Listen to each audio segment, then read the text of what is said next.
दूरदर्शन केंद्र रांची के सभी दर्शकों को मेरा नमस्ते जोहार। आज एक बहुत ही विशेष कार्यक्रम है। हम सब लोग कहते क्या हैं, खुश रहो, सुरक्षित रहो। लेकिन कैसे सुरक्षित रहा जाए, कैसे हम अपने आप को ज़्यादा स्वस्थ महसूस कर सकें, जहाँ पर काम करते हैं वहाँ पर फिट रह सकें, इसके लिए यह आज का विशेष कार्यक्रम है। और इस कार्यक्रम का नाम है राष्ट्रीय सुरक्षा सप्ताह।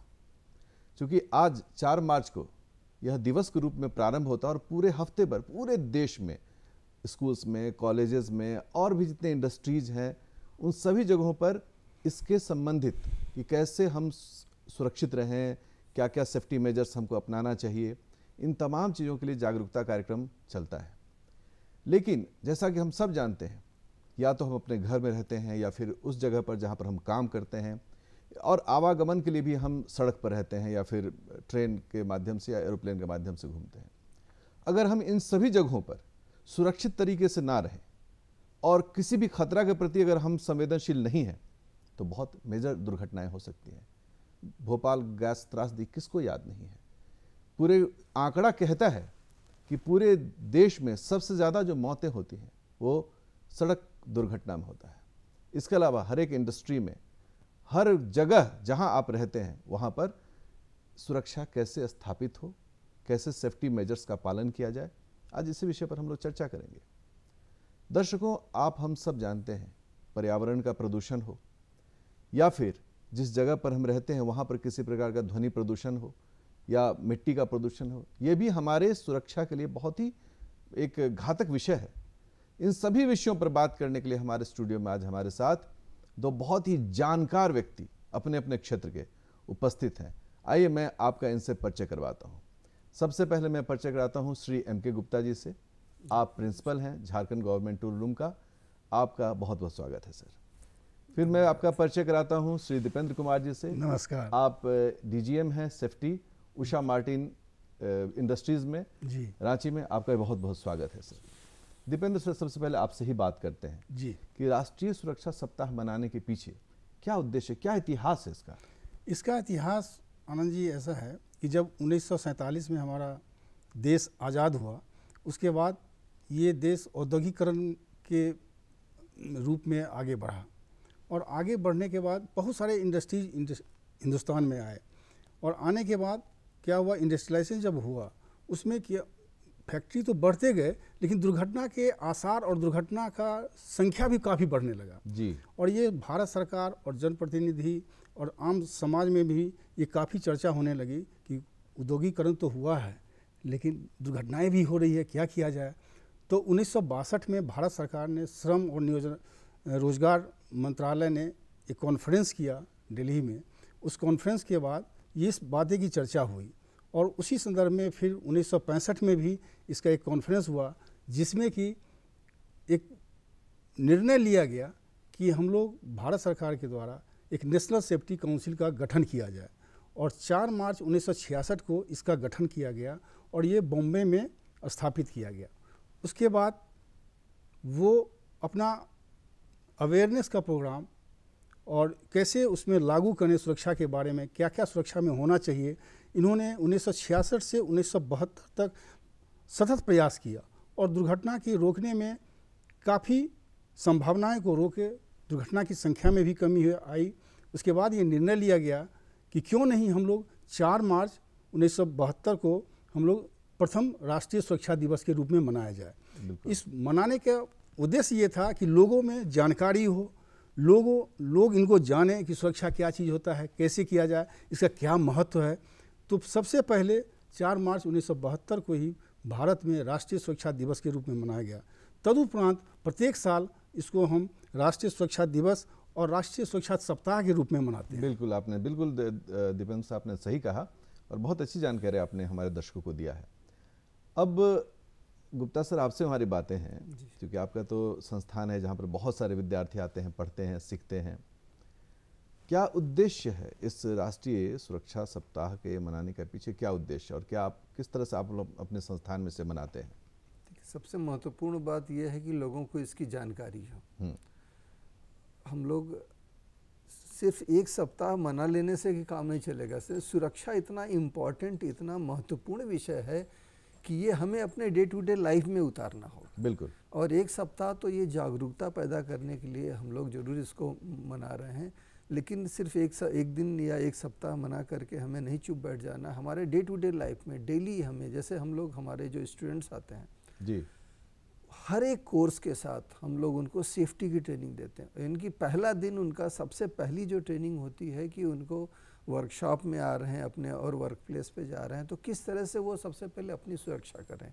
जैसे हर एक के लिए हेलमेट आवश्यक है, ज़रूरी, सेफ्टी गॉगल्स ज़रूरी है, हैंड ग्लव्स यूज़ करते हैं, अप्रन यूज़ करते हैं, कहाँ पे क्या चीज़ छूना है, क्या नहीं छूना है, क्या कार्य करते समय क्या विशेष ध्यान रखना है, फ्लोर की पोजीशन कैसी होनी चाहिए।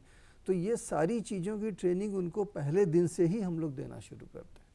और ये सतत, मेरा तो ये विचार है कि ये एक सब्जेक्ट के रूप में, बल्कि हाई स्कूल से ही हमें सुरक्षा होता है। और सिर्फ वर्क प्लेस पे, ऑफिस में, वर्कशॉप में, रोड पे, बाकी हमारे चारों तरफ वातावरण से सुरक्षा हर जगह इम्पॉर्टेंट है। और ये इतना ये लंबा विषय है और इतना ये महत्वपूर्ण है, जैसा अभी आपने बताया, सबसे ज़्यादा हमारे रोड एक्सीडेंट में लोगों की डेथ होती है।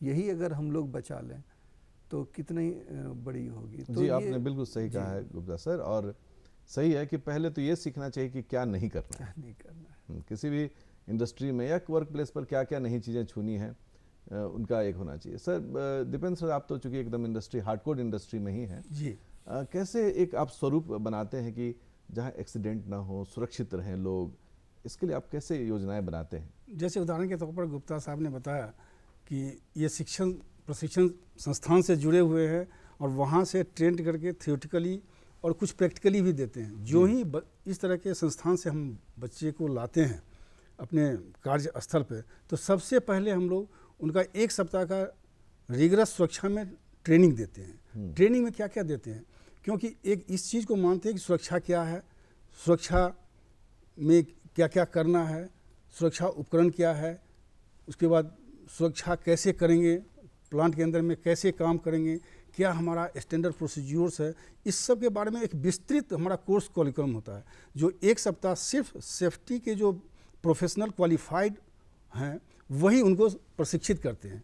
ताकि ये चीज़ है, हम जो हमारा संस्थान का ये पहला नियम है कि क्वालिटी तो होना ही चाहिए, लेकिन सर्वप्रथम सुरक्षा होना ज़रूरी है। क्योंकि व्यक्ति सुरक्षित रहेगा, उसका परिवार सुरक्षित रहेगा, तो हमारा काम तो अपने आप होगा। ये मान के चलते हैं और ये प्रोडक्टिविटी, क्वालिटी भी काफ़ी इम्प्रूव करता है। इसको रखते हुए नींव में ही हम लोग ट्रेनिंग प्रशिक्षण देते हैं। उसके बाद जब आता है, वो ट्रेनिंग ख़त्म होने के बाद जो एक महीने का जो ट्रेनिंग होती है, उस ट्रेनिंग समाप्त होने के बाद काम पे लगाते हैं। डायरेक्ट काम पे नहीं लगाते हैं, वहाँ पे जो कार्य कुशल व्यक्ति होते हैं उनके सुपरविज़न में वो काम करते हैं और उनका डेली सुबह से लेकर शाम तक मॉनिटरिंग होता है। और काम करने के पहले हम लोग वहाँ पर एक TBT देते हैं, टूल बॉक्स टॉक देते हैं, कि आप जो काम करने जा रहे हैं, आप जो उनके साथ में सहायता कर रहे हैं, ये दिन भर आपके साथ में रहेंगे, लेकिन साथ ही साथ क्या क्या खतरा है जो आपको क्लासरूम में हम लोग बताए हैं, उसको व्यवहारिक रूप में आप शॉप फ्लोर पर देखिए कि और ये क्या खतरा है और इससे कैसे बचा सकता है, किस स्थिति में कौन सा तरह का उपकरण, सुरक्षा उपकरण पहनना है, हेलमेट, जूता, चश्मा, ये तो बेसिक चीज़ें हर एम्प्लॉय को पहनना है। लेकिन कहाँ पर, जैसा गुप्ता साहब ने बताया बहुत अच्छी तरह से, कि कहाँ पर दस्ताना पहनना है, कहाँ पे एप्रॉन पहनना है। हर जगह तो एप्रॉन नहीं पहन सकते हैं, लेकिन जहाँ पर जिस चीज़ का ज़रूरत हो वो चीज़ पहनना है। कहाँ पर किस तरह के खतरा है, उस तरह के खतरा को कैसे हम उससे बच सकते हैं। रिस्क तो सब है। जैसे कि अब देखिए, इस तरह से हम बताते हैं कि चाय पीते हैं तो कैसे पीते हैं, फूंक के पीते हैं जी। तो फूंक के क्यों पीते हैं, वो रिस्क है। अगर फूंक के नहीं पिएंगे तो होठ जल जाएगा। बिल्कुल आपने सही कहा, बहुत बढ़िया उदाहरण है ये कि चाय भी फूंकते हैं, या फिर कोई गर्म खाना होता है तो पहले एक दाना टटोल के देखते हैं जी। इसका मतलब है कि हम स्वाभाविक रूप से सुरक्षा के प्रति, अपनी सुरक्षा के प्रति बहुत जवाबदेही महसूस करते हैं।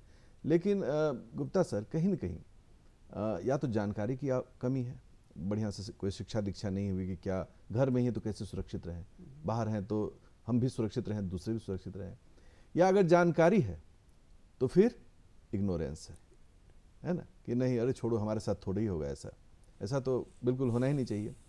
आप क्या मानते हैं कि जैसे पर्यावरण संबंधी भी जो खतरा है बहुत है, हेल्थ पर बहुत बड़ा उसका असर पड़ता है। इस संबंध में आप क्या अपना विचार रखेंगे इस सुरक्षा सप्ताह पर? देखिए, जैसे आप बड़ी अच्छी बात बताई कि जानकारी होते हुए भी कई बार इग्नोरेंस या लापरवाही कहने हो जाता है। बिल्कुल। तो सुरक्षा एक इतना महत्वपूर्ण विषय है कि हम लोगों को उसको अपने कल्चर में ढालने की ज़रूरत होती है। कि जैसे मैंने बताया कि हमारा लड़का हेलमेट लगाता है, तो हेलमेट नहीं लगाने से उसको अनकंफर्टेबल फील हो, इस तरह से उसकी आदत पड़ जाती है। वो जाता है हमारे यहाँ, पहले वो जो ट्रेनिंग लेने के बाद पूरे साल उसने हेलमेट यूज़ किया, उसने गॉगल्स यूज़ किए, अब वो बिना उसके वो एक साइकोलॉजिकली अनकंफर्टेबल फील करेगा। इस तरह का कल्चर डेवलप करने की कोशिश हम लोग उनको ट्रेनिंग लेवल पर ही करते हैं। जैसे मैं मोटरसाइकिल चलाता हूँ तो बिना हेलमेट के मैं चला ही नहीं सकता। बिल्कुल। ऐसा नहीं कि पुलिस वाले खड़े हैं तभी हम हेलमेट पहनेंगे।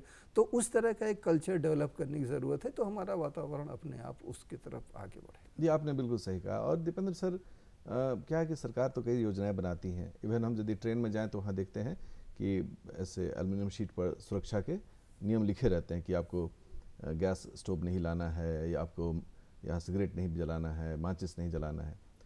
बस में भी कभी कभी कुछ कुछ सूचनाएं रहती हैं, लेकिन बहुत कुछ खास सूचनाएं नहीं रहती हैं। लेकिन यदि हम फ्लाइट की बात करें तो फ्लाइट शुरू होने से पहले हर बार एयर होस्टेस जो होती हैं वो सुरक्षा के सभी नियमों की जानकारी विधिवत तरीके से सभी पैसेंजर्स को देती है। जी। क्या दीपेंद्र सर, हम आपसे पूछना चाहेंगे, क्या एक इस तरह की व्यवस्था या इस तरह की कुछ ज़रूरी सुविधाएं या जो माइंडसेट है उसको विकसित नहीं करना चाहिए बसों में भी और ट्रेन में भी? एक इस तरह का कुछ व्यवस्था हो ताकि जो बैठे हैं वहाँ पर उनको बताना है कि क्या क्या नहीं करना है। बहुत सही कहा आपने आनंद जी। सुरक्षा के नियम लिख करके लगा सकते हैं, उससे पहले अनुशासन, और हर जगह लिखा रहता है कि अनुशासन ही देश को महान बनाता है, और सुरक्षा में अनुशासन बहुत ही महत्वपूर्ण भूमिका निभाती है। और उसमें क्या है कि किसी को बताने के पहले सरकार तो बहुत सारी योजनाएं लाती हैं और लागू भी करना हम लोग का नैतिक दायित्व बनता है। और उसमें ऐसा देखा गया है और ऐसा पाया गया है और ऐसा परखा गया है कि अगर हम डिसिप्लिन हैं, अनुशासित हैं, और हम इस तरह से जो लिखा गया कानून, सुरक्षा के कानून है, बस में कैसे चढ़ना है, लाइन लगा के चढ़ना है, खिड़की से हाथ बाहर नहीं निकालना है, बिल्कुल खिड़की से बाहर अपने सर को नहीं निकालना है, ये लिखा होना चाहिए। और लिखा भी रहता है बहुत जगह में, फिर भी हम ऐसा करते हैं। और रोको टोको का कंसेप्ट इसमें बहुत बड़ा काम करेगा कि हम अनुशासित हैं, एक नैतिक और एक जिम्मेदार नागरिक होने के नाते हम अगर कहीं जाते हैं तो इसको पहल करेंगे, और पहल करने के बाद देखेंगे कि एक दिन अनुशासित होकर के इस नियम को लागू किए हैं और सड़क दुर्घटना से काफ़ी हद तक बचा जा सकता है। क्योंकि ये हम अपना व्यक्तिगत और जो हमारा औद्योगिक उदाहरण है वो बताते हैं। शुरू में लोग हेलमेट नहीं पहनना पसंद करते थे, ये नहीं करते थे। हम लोगों ने जो टॉप लीडर्स हैं, जो टॉप मैनेजमेंट्स के लीडर्स हैं, उन्होंने पहनना शुरू किया, उन्होंने मशीन को साफ़ किया, उन्होंने दस्ताना पहनना शुरू किया। वो लिखे हुए कानून कायदे तो सब कुछ हैं, लेकिन लीड बाय एग्जाम्पल जो बोलते हैं, उदाहरण के तौर पे वो हम लोग किया। आज ऐसा होता है कि हमारे जो नीचे स्तर के कर्मचारी हों चाहे ऊँचे स्तर के कर्मचारी हों, जो सुरक्षा मानक में लिखा हुआ है उससे भी ज़्यादा वो लोग करते हैं। ये बहुत अच्छी बात है सर, बहुत, ये आपने बिल्कुल सही बात कहा। और मेरा भी जैसे अपना एक ओपिनियन रहता है कि बस में तो हर बस में ऑडियो सिस्टम रहता ही है, जैसे मेट्रो सब में ऑडियो सिस्टम है। जी जी। तो हर एक ड्राइवर को ये इंस्ट्रक्शन हो कि आपको बस शुरू खोलने से पहले एक बार उस बटन को दबाना है और वो एक सूचना दे सबको कि यात्रीगण ध्यान दें, हाथ को बाहर नहीं करना है, बच्चों को खिड़की के पास आप रख रहे हैं तो देखें, इस तरह की सावधानियों को बरतें। क्योंकि ये बार बार बोलना, जैसे हमारे कार्यक्रम का भी उद्देश्य तो यही है। आज जो इतने दर्शक हमारे देख रहे हैं वो ऐसा थोड़ी कि ये सब विषय नहीं जानते हैं, लेकिन ऐसा है ही। अब है कि जैसे कि एक जो मुद्दा हमारे पास है वो है कि जो कार्य, चूँकि अब तो वर्किंग बहुत बढ़ गया है, एक कार्यस्थल पर महिलाएं भी बहुत ज़्यादा काम करती हैं, पुरुष भी काम कर रहे होते हैं। महिलाओं की भी सुरक्षा बहुत महत्वपूर्ण विषय वस्तु है, काफ़ी जागरूकता का विषय है। तो जो खासतौर पर अच्छा जहाँ पर मेट्रोज़ है वहाँ पर तो तीनों शिफ्ट, मतलब वो तो शहर कभी बंद ही नहीं होता है, दिन में भी लोग काम कर रहे हैं, रात में भी काम कर रहे हैं। वहाँ महिलाओं की सुरक्षा के प्रति क्या क्या स्टेप्स उठाने चाहिए उस ऑफिस को, और क्या क्या उसके लिए प्रोविजंस हैं? देखिए, बहुत अच्छी बात की। हमारे आधी आबादी की सुरक्षा सर्वोपरि है, और इसके लिए ऑलरेडी सरकार की बहुत क्लियर कट गाइडलाइंस हैं, जैसे अभी लैंगिक उत्पीड़न अधिनियम 2013 है इसके लिए, उसके पहले विशाखा एवं अन्य बनाम राजस्थान सरकार के मामले में माननीय उच्चतम न्यायालय का आदेश आया हुआ है। बहुत क्लियर गाइडलाइंस हैं इनके लिए, क्या होना चाहिए क्या नहीं होना चाहिए, किस तरह से उनको हम लोग एक कंफर्टेबल सुरक्षित वर्क स्पेस प्रोवाइड करा सकें। तो उनके लिए जो बेसिक चीज़ें हैं, उनके लिए जो है उनका रेस्ट रूम है, टॉयलेट्स होने चाहिए, और जो भी उनकी सुविधा है, अगर बच्चों के लिए क्रेश की व्यवस्था होनी चाहिए, ये सारी चीज़ें उनको है। और जैसे हम लोग जैसा कि आपने बताया, मैं झारखंड गवर्नमेंट टुलुम टाटी सिलवई से हूँ, हम लोगों ने इवन अपने एवरी 20 लड़की गर्ल्स स्टूडेंट्स पे हम लोगों ने एक लेडी मेंटर टीचर को डिप्यूट किया हुआ है कि उनको भावनात्मक रूप से सपोर्ट करना, उनको सलाह देना समय समय पे, किसी भी तरह की कोई प्रॉब्लम है उनके लिए जो भी और सुविधाएं हो सकती हैं। हम लोग रेगुलर अभी 8 मार्च को महिला दिवस भी मनाने जा रहे हैं, तो उसके तहत हम लोग इन सब चीज़ों को समय समय पे रिव्यू करते रहते हैं। और ऐसा सरकार की गाइडलाइंस में क्लियर कट है और इंडस्ट्रीज़ फॉलो कर रही हैं, नहीं तो करना चाहिए। कई बार इस तरह के हम लोग जब प्लेसमेंट कराते हैं तो ये समस्या भी आती है कि लोग बोलते हैं हमारे यहाँ लेडीज़ टॉयलेट नहीं, हम लोग लड़कियों को नहीं रिक्रूट करेंगे। अच्छा, तो ये एक चूँकि हम लोग बहुत जो है बेसिक लेवल की ट्रेनिंग देते हैं, तो स्किल्ड वर्कर के रूप में हमारी गर्ल्स स्टूडेंट जाती हैं और काम करती हैं, तो इस तरह की समस्याएं भी आती है जिनसे अभी बहुत कुछ करना बाकी है। बिल्कुल आपने सही कहा है कि एक बढ़िया इन्वॉल्वमेंट खासतौर पर महिलाओं को कार्यस्थल पर रहना चाहिए। अगर वो शाम में रात में काम कर रहे हैं तो उनको घर छोड़ने की व्यवस्था बिल्कुल के द्वारा 5 बजे के बाद हमारे यहाँ तो बिल्कुल स्टैंडिंग इंस्ट्रक्शन है, किसी को रोकना नहीं है, और अगर रोकते हैं तो उसको घर तक पहुंचाने की जिम्मेदारी उसके सुपरवाइजर या जो भी इंचार्ज है उसकी होगी। बिल्कुल आपने सही कहा है। दीपेंद्र सर, एक जो विषय है कि सुरक्षा संबंधी जैसे सेफ्टी ऑफिसर्स होते हैं, तो इस संबंध में भारत में कहाँ कहाँ पढ़ाई होती है? भारत में जो पढ़ाई होती है, आपका रीजनल लेबर इंस्टीट्यूट कलकत्ता में है, रीजनल लेबर इंस्टीट्यूट कानपुर में है, रीजनल लेबर इंस्टीट्यूट चेन्नई में है, और CLI central labour institute Bombay में है, पटना यूनिवर्सिटी में है, फरीदाबाद में है। इस तरीके के करीब 12 इंस्टीट्यूट्स हैं पूरे इंडिया में, जहाँ पर कि ये सुरक्षा अधिकारी बनने के लिए वहाँ प्रशिक्षण सेफ्टी मैनेजमेंट कोर्स होता है 1 साल का, वो दिया जाता है। उसमें जो डिप्लोमा के किसी सब्जेक्ट्स के हों या इंजीनियरिंग ब्रांच के हों या जो BSc साइंस के हों और प्लस 5 साल का अनुभव हो सुपरवाइजरी लेवल का, वो व्यक्ति ही इस कोर्स में एडमिशन लेते हैं। 1 साल का कोर्स होता है। उसके बाद ही फैक्ट्रीज एक्ट और स्टेट फैक्ट्री रूल्स, जैसे यहाँ झारखंड फैक्ट्री रूल्स है और सब जो स्टेट्स हैं उनका अपना रूल्स है, उसके तहत ये प्रावधान है, वही व्यक्ति सुरक्षा अधिकारी के रूप में नियुक्त किए जाते हैं। तो वो इसलिए ऐसा किया जाता है कि ताकि वो वहाँ, ये टेक्निकल कोर्स है और प्लांट में सुरक्षा देखना एक सुरक्षा अधिकारी का भी नैतिक दायित्व बनता है। वो असिस्ट एंड एडवाइस करते हैं टॉप मैनेजमेंट्स को, और ये सबका पार्टिसिपेशन रहता है, भागीदारी वर्कमैन की तरफ से भी रहता है, ऑफिसर्स की तरफ से रहता है, और सेफ्टी ऑफिसर जो क्वालिफाइड होते हैं वो गाइडलाइन देते हैं डिफरेंट कोड्स एंड कंडक्ट्स का, नेशनल लेवल पे, इंटरनेशनल लेवल पे। चूँकि हमारे उषा मार्टिन रांची जो है सो विश्व स्तरीय ये फैक्ट्री है, वायर एंड वायर रोप्स बनाती है, तो हमको ऑस्ट्रेलिया का भी सेफ्टी स्टैंडर्ड मानना पड़ता है, यूरोप का भी मानना पड़ता है, US का भी मानना पड़ता है, जापानीज़ का भी मानना पड़ता है, और इंडिया का जो स्टैंडर्ड्स एंड कोड्स हैं, सेफ्टी कोड्स हैं, वो भी मालूम करते हैं। तो सबको मिला के रहना पड़ता है। तो एक क्वालिफाइड व्यक्ति ही उसको समझ सकता है, परख सकता है और लागू कर सकता है। बिल्कुल आपने सही कहा दीपेंद्र सर कि मतलब इसकी पढ़ाई लिखाई भी होती है। और ये है पर्यावरण एक बहुत चुनौतीपूर्ण विषय आज के दौर में है, क्योंकि हम सब देख रहे हैं क्लाइमेट में भी बदलाव हो रहा है, और कहीं न कहीं पूरे विश्व में ये चिंता है। जो हमारे प्रधानमंत्री जी हैं माननीय श्री नरेंद्र मोदी जी, वो भी हर एक फोरम पर इस विषय को उठाते हैं। और पर्यावरण की सुरक्षा के लिए बहुत ज़रूरी है कि हर लोग पर्यावरण के प्रति एक जवाबदेही को महसूस करें। राष्ट्रीय सुरक्षा सप्ताह में गुप्ता सर, आप लोगों को कैसे मोटिवेट करेंगे कि वो अपने पर्यावरण, एकदम लोकल पर्यावरण को सुरक्षा करें, उसको पॉल्यूट होने से बचाएं? जी, इसमें पर्यावरण के प्रति हम लोग विशेष रूप से सावधान रहते हैं कि किसी तरह का वेस्ट जो है वो हम लोग जो भी डिस्चार्ज करते हैं वो हजार्डस फॉर्म में डिस्चार्ज नहीं हो। जैसे हमारे यहाँ जो भी इलेक्ट्रॉनिक इक्विपमेंट्स हैं या बैटरी है या कटिंग ऑयल से निकलते हैं, तो उनको इस तरह से नहीं, प्रॉपर ट्रीटमेंट के साथ। और इवन कि हम लोगों ने हम लोग जो वाटर हमारे हॉस्टल्स में जो बाथरूम के वाटर से पानी निकलता है, उसके लिए हम लोगों ने सोक पिट बनाया हुआ है, प्रॉपर ट्रीटमेंट के साथ उसको ग्राउंड वाटर को रिचार्ज करने में लगाते हैं। हमारी कोशिश रहती है कि हमारा 90 बारिश का अगर हम लोग छोड़ दें तो पूरे साल भर हमारा जो पानी है वो हम लोग ग्राउंड वाटर रिचार्ज करने में ही जाता है पूरा कहीं भी। तो इस तरह से हम लोग किसी भी तरह का इन्वायरमेंट के प्रति वो ट्रेनिंग देते हैं अपने स्टूडेंट्स को, उन्हीं से करवाते हैं। उनको इस तरह से जागरूक किया जाता है कि वो किसी भी तरह से इन्वायरमेंट को पॉल्यूट नहीं करें। जी बिल्कुल, आप गुप्ता सर सही बोले कि ट्रेनिंग ही बहुत महत्वपूर्ण है। दीपेंद्र सर, घर मतलब हमारे लिए सबसे पीसफुल जगह है। दिन भर से थका हुआ आ रहा आदमी सब काम करने के बाद एंड में खुश होता है कि हम अपने घर जाते हैं, घर में आराम करते हैं। घर की सुरक्षा मतलब चोरों डाकू से तो वो तो होता ही है, करना ही है, लेकिन घर के अंदर भी तो बहुत सारी चीज़ें हैं, इलेक्ट्रिकल चीज़ें हैं, कुछ मशीनरीज हैं, टेबल कुर्सी बेंच, बहुत सारी की चीज़ें होती हैं।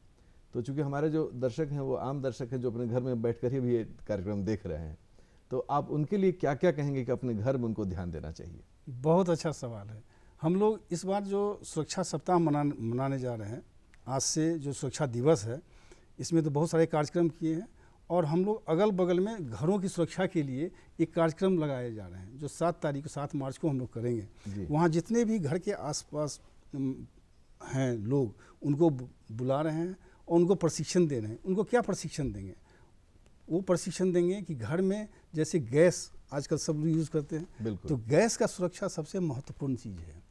उसको किस तरह से रबर पाइप होना चाहिए, रबर पाइप को कितना दिन में चेंज करना चाहिए, रेगुलेटर कैसा होना चाहिए, गैस ऑन करने के लिए आप माचिस का तिल्ली नहीं जलाएं, गैस लाइटर हैं वो जलाएं, 2 बार में नहीं जलाता है तो गैस को ऑफ कर दें। फिर वो गैस सेंसर होता है, अगर 2 बार से 3 बार नहीं होता है तो वो ऑटोमेटिकली वो गैस बंद कर देगा। कहीं भी जा रहे हैं, घर से बाहर निकल रहे हैं तो रेगुलेटर से, गैस चूल्हा से उसको ऑफ़ करके रखें। मान लीजिए गैस लीक कर गया हो, चूँकि LPG गैस है वो 2.5 गुना भारी है, हवा से नीचे में सेटल कर जाता है। अगर वो लीक कर गया है तो क्या करना है? खिड़की को खोल दें, दरवाज़ा को खोल दें, कोई जो इलेक्ट्रिकल स्विच है वो लाइट ऑन नहीं करें, क्योंकि उससे अगर स्पार्क होगा तो वो आग लगने की चांसेज है और वो आग फक से लगता है, पूरा एक बैग वो बहुत बड़ा हेवी दुर्घटना का कारण बन सकता है।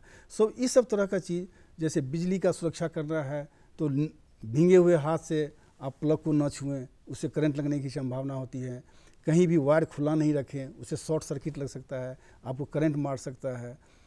फ्यूजेज लगा होना चाहिए आपका, कि ताकि कुछ भी ऐसा हो तो वो फ्यूज़ उड़ जाए।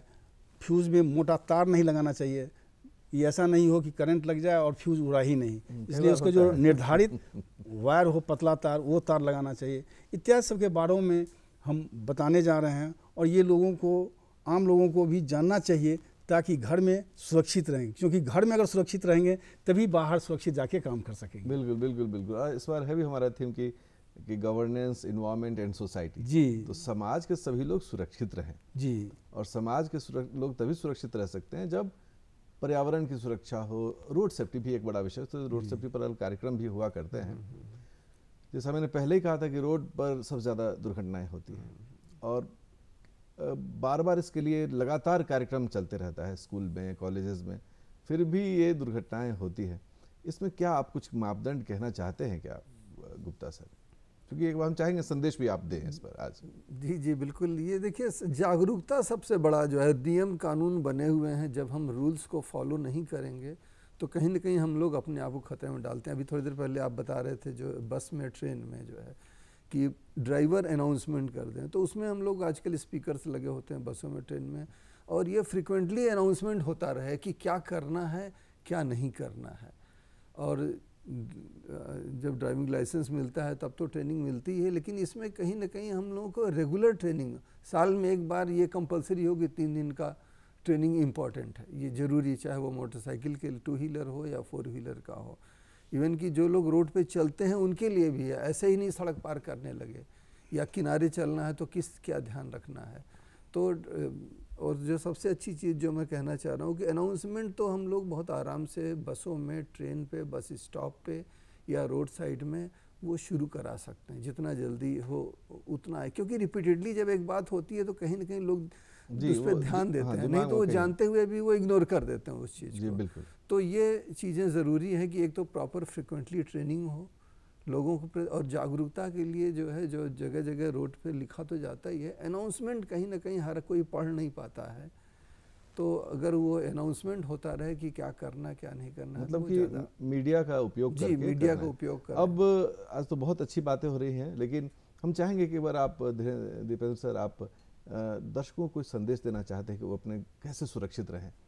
दर्शकों को हम ये संदेश देना चाहेंगे आपके माध्यम से, इस दूरदर्शन के माध्यम से जिन्होंने हमको अवसर दिया है, कि सबसे पहले जो रोड की जो सुरक्षा है, क्योंकि अभी तक जो हम लोग जो बातें की हैं और जो ऐसा देखा भी गया है, प्रतिदिन अखबार में भी पढ़ते हैं कि किस तरह के हादसे होते हैं, कुछ कर्ज गुजरने की तमन्ना होती है, लेकिन सुरक्षा एक ऐसा चीज़ है जिसको कि नियम का पालन करके हम चलेंगे तभी होगा, और जिसके लिए हम लोग 11 जनवरी से लेकर 17 जनवरी तक एक सप्ताह का राष्ट्रीय सुरक्षा सड़क दिवस मनाते हैं।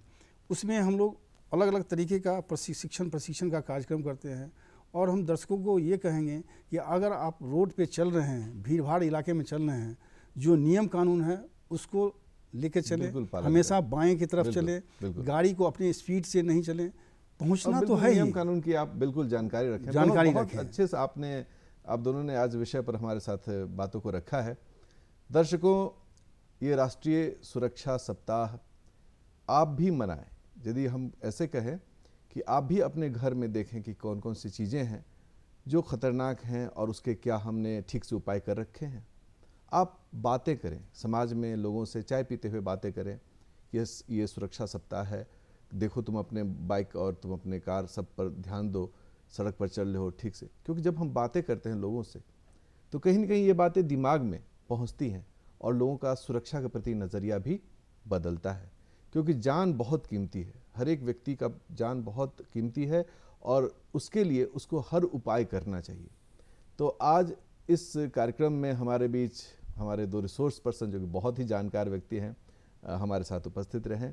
दूरदर्शन केंद्र की तरफ से और हमारी पूरी टेक्निकल टीम की तरफ से आप दोनों का बहुत बहुत धन्यवाद। और दर्शकों, आप अपने जीवन में खुश रहें, सुरक्षित रहें, इसके लिए सावधानी बरतें, जागरूकता रखें और इग्नोरेंस तो कभी नहीं करें।